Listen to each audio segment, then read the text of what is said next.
మొత్తానికి ఇరాన్పై యుద్ధం విషయంలో అమెరికా అధ్యక్షుడు ట్రంప్ దిగి వస్తున్నట్టే కనిపిస్తోంది.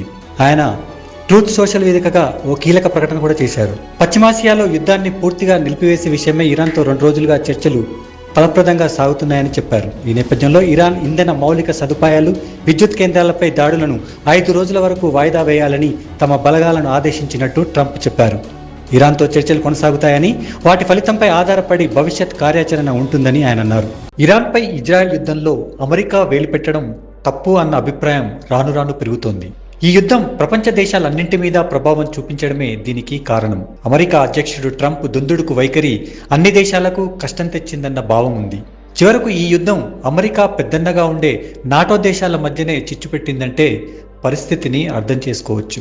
హార్ముజ్ జలసంధికి యుద్ధ నౌకలను పంపేందుకు నాటో మిత్ర దేశాలు నిరాకరించడమే దీనికి కారణం.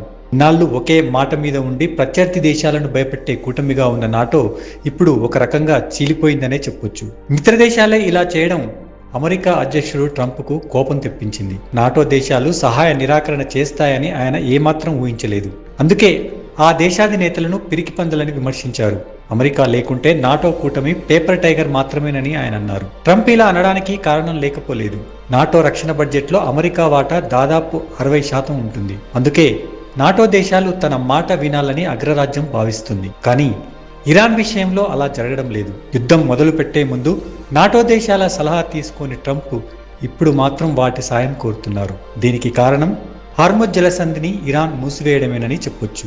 నిజానికి ఈ జలసంధిని ఇరాన్ మూసివేస్తుందని ట్రంప్ ఊహించలేదు.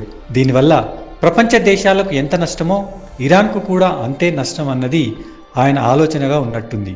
కానీ ఇప్పుడు పరిస్థితి రివర్స్ అయింది. జలసంధిని మూసివేస్తేనే ప్రపంచ దేశాలకు తెలిసి వస్తుందని, అవి అమెరికాపై ఒత్తిడి తెస్తాయని ఇరాన్ వ్యూహాత్మక నిర్ణయం తీసుకుంది. ఇది కొంత వర్కౌట్ అయింది. అందుకే చాలా దేశాలు ట్రంప్ అడిగిన వెంటనే సాయానికి ముందుకు రావడం లేదని చెప్పొచ్చు. పైగా పలు కండిషన్స్ విధిస్తున్నాయి. బ్రిటన్ వంటి దేశాలు కూడా నేరుగా యుద్ధంలో పాల్గొనడానికి ముందుకు రావడం లేదు. ఫ్రాన్స్ కూడా మధ్యధరా సముద్రం, ఎర్ర సముద్రంలో యుద్ధ నౌకలను మోహరించింది, కానీ హార్ముజ్ జలసంధికి మాత్రం దూరంగా ఉంది. పలు కారణాలు చెప్పి జపాన్, ఆస్ట్రేలియా తమ యుద్ధ నౌకలను పంపించడానికి నిరాకరించాయి. దీంతో ట్రంప్ దిక్కుతోచని పరిస్థితికి చేరుకుంటున్నారు. ఓ దశలో యుద్ధాన్ని ముగించాలనే ఆలోచన కూడా చేశారు. కానీ ఎలా ముగించాలో కూడా అర్థం కావడం లేదని అంటున్నారు. అందుకే సైనిక చర్యను క్రమంగా తగ్గించే ఆలోచన ఉందని ట్రంప్ అంటున్నారు. అంత మాత్రాన కాల్పుల విరమణ జరగదని చెబుతున్నారు. అంటే యుద్ధం కొనసాగుతుంది, కానీ తీవ్రంగా జరగదని అర్థం చేసుకోవచ్చు. లేదంటే యుద్ధరంగం నుంచి అమెరికా తప్పుకుని ఇజ్రాయెల్ మాత్రమే యుద్ధం చేయొచ్చు. ఒక రకంగా ట్రంప్ దిగి రావాల్సిన పరిస్థితి వచ్చింది. ఎందుకంటే ఇరాన్ వ్యూహాత్మక దాడులేనని చెప్పొచ్చు. ఓ పక్క హార్ముజ్ జలసంధి దిగ్బంధం, మరోవైపు తన చుట్టుపక్కల దేశాల చమురు క్షేత్రాలపై దాడులు చేస్తూ ప్రపంచ దేశాలను ఉక్కిరి బిక్కిరి చేస్తోంది.